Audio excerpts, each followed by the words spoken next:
ये देखो, focal length of magnifier is 5 centimetre, then find out power of the lens.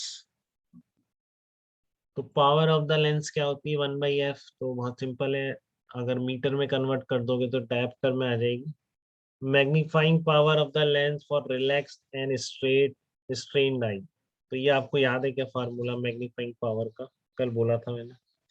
एक नहीं magnifying भाई, ग्लास, हाँ, मैग्नीफाइंग ग्लास की मैग्नीफाइंग पावर या फिर क्या है, एंगुलर मैग्निफिकेशन। ठीक है, मैग्नीफाइंग पावर या फिर एंगुलर मैग्निफिकेशन। तो दोनों केस में पूछा है इसने, रिलैक्स्ड एंड स्ट्रेन्ड आई, दोनों का मीनिंग क्लियर है सब बच्चों? देखो अभी याद हुआ तो हुआ, बाद में कोई नहीं करता है याद, फिर छोड़ के जाते हैं बोर्ड में भी, मेंस में बहुत बच्चे हैं।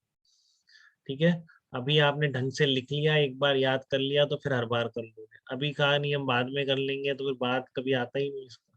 कभी याद होगा, क्वेश्चन आते नहीं, ना पेपर में आते ना कहीं आते, बस सीधे एग्जाम में दिखते हैं वो। ठीक है, तो इसलिए इसको कर लें अभी ढंग से बिल्कुल, ये सारे टॉपिक्स लास्ट के। तो देखो पावर आपका, एंगुलर मैग्निफिकेशन क्या आ गया, d/f आ गया, तो कितना 5x, अभी क्रॉस नहीं है x से, 5x इसका मैग्निफिकेशन। ठीक है, और अगर स्ट्रेन्ड आई है तो मैंने आपको याद करा दिया उसका 1 + d/f। ठीक है, ये बहुत ज्यादा सिंपल है, अगर इसमें भी हम गलती कर देते हैं एग्जाम में तो बहुत ही बेवकूफी है।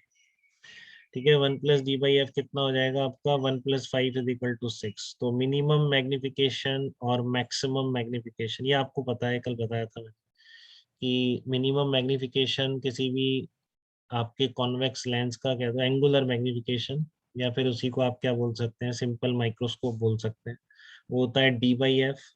और maximum angular magnification of the simple microscope और जनरल आप बोल सकते हैं मैग्नीफाइंग ग्लास, कितना होता है मैक्सिमम, वो होता है आपका 1 + d/f।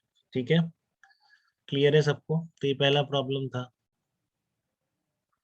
सेकंड और देख लेते हैं, दो कर लेते हैं। देखो, a small object is placed at a distance of 3.6 centimeter from a magnifier of focal length 4 centimeter। ठीक है, तो बिल्कुल सिंपल है।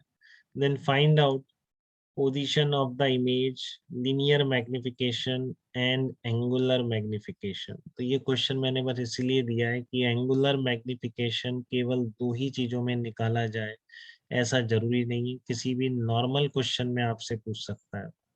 ठीक है, आपसे लिनियर मैग्निफिकेशन तो हर कोई पूछता है, जैसे इसमें साथ में इसने एंगुलर मैग्निफिकेशन और पूछ लिया है। ठीक है, तो पहले दो पार्ट तो आप पहले भी कर लेते हैं अगर आपको टेलीस्कोप माइक्रोस्कोप ये सब नहीं पढ़ाया जाता।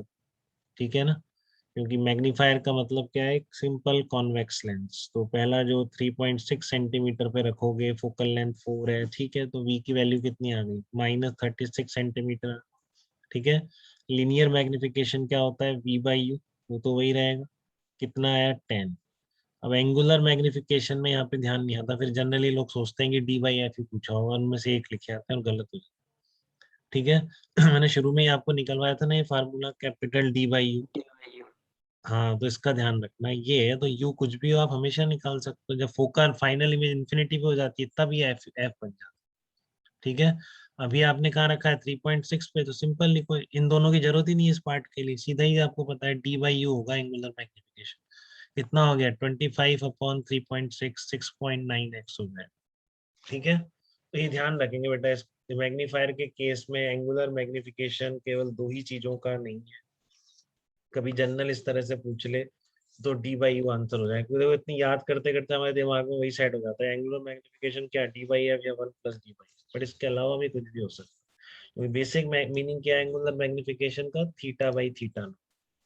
ठीक है, तो उससे हमने निकाला था कि किसी भी u पर रखा हुआ हो, ठीक है, तो एंगुलर मैग्निफिकेशन कितना आएगा, कैपिटल d/u।